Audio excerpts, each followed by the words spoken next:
Welcome back, Bakaldab. Ito na naman po ang inyong lingkod, si Mr. Destiny.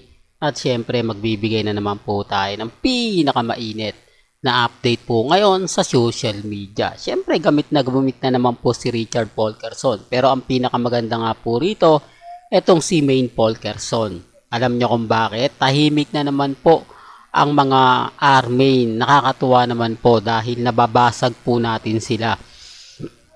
Tumigil na nga po ngayon ang pagpapakalat na buntis si Maine.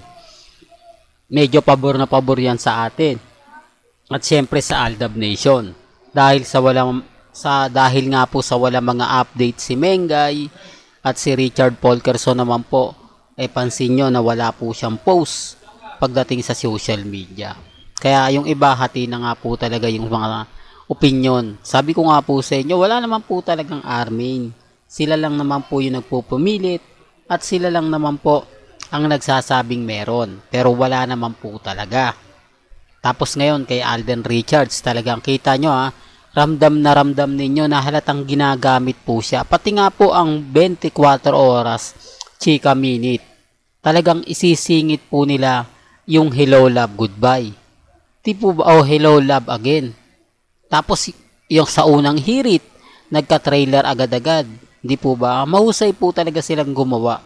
At ito po yung pinaka-latest.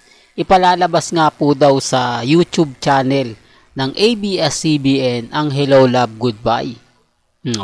Tapos sasabihin nila, hindi daw ganito, hindi raw ganon. Alam nyo, sa showbiz taktika na po talaga nila yan.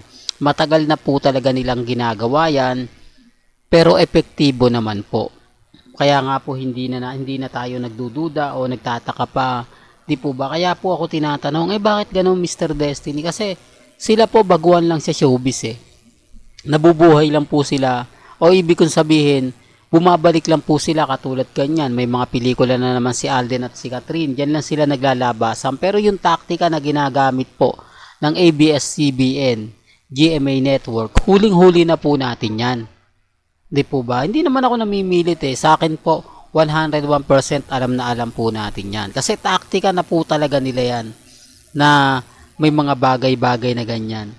Di po ba? Sabi nga ni Ogie Diaz kung gusto mong sumikat at kung gusto mong pag-usapan, dumikit ka sa sikat. Di po ba? Anong ginagawa nga po nila?